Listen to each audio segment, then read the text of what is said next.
புதுச்சேரியில் நடைபெறவுள்ள சட்டமன்ற தேர்தலில் ராஜ்பவன் தொகுதியில் பாஜக மாநில தலைவர் ராமலிங்கம் போட்டியிடுகிறார். அவரை ஆதரித்து தமிழக பாஜக முன்னாள் தலைவர் அண்ணாமலை திறந்தவெளி வாகனத்தில் வீதிதோறும் சென்று பரப்புரை மேற்கொண்டார். அப்போது பேசிய அவர், இந்திய கூட்டணிக்கு ஒற்றுமை இல்லை என்றும் 30 தொகுதி பங்கீடு செய்து யார் எங்கே நிற்க வேண்டும் என்ற எண்ணம் இல்லாதவர்கள், மக்களின் பணத்தை சுரண்ட நினைப்பவர்கள் என விமர்சித்தார்.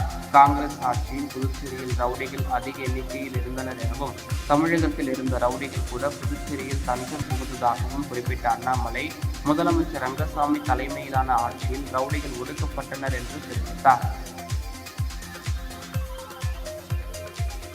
இன்னைக்கு நீங்க பாருங்க, அவர் எதிர்த்து நிற்கக்கூடிய கட்சிகளை பாருங்க. ஏன்னா அந்த கட்சிக்குள்ளேயே ஒரு குழப்பம், இந்தி கூட்டணிக்குள்ளேயே ஒரு குழப்பம். அண்ணன் வி.பி. ராமலிங்கம் அவர்களை எதிர்த்து இந்த பகுதியில காங்கிரஸ் கட்சியும் நிற்குது, திராவிட முன்னேற்ற கழகம் நிற்குது. 2 கட்சியும் நிற்கிறான். 2 பேரும் கூட ஒரு கூட்டணி உடன்படிக்கையில ஒற்றுமை கிடையாது. ஒற்றுமை அதுல கிடையாது.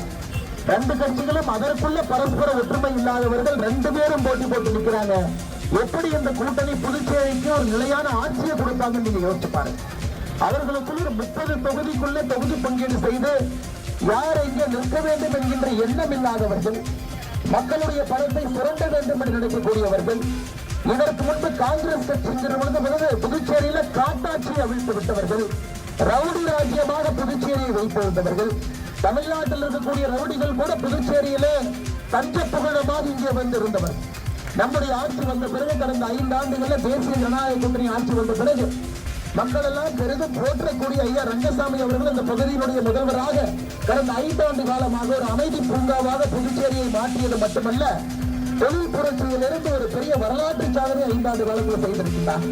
அருமை சொந்தங்களே, இன்னைக்கு நாம நம்ம வி.பி. ராமலிங்கம் அவர்களை நீங்க தாமரை சின்னத்தில் வெற்றி பெற செய்து அவரை உங்களுடைய சட்டமன்ற உறுப்பினராக நீங்கள் பெற்று அடிப்படை பிரச்சனை எல்லாம் இங்கே தீர்க்கப்பட்டு ராஜ்பவன் தொகுதி 30 தொகுதியில முதன்மை தொகுதியாக, எல்லா குறியீடுகளும் கூட முதன்மை தொகுதியாக வருவதற்கு அண்ணன் அவரிடம் உழைப்பு இருக்கிறது, தைரியம் இருக்கிறது.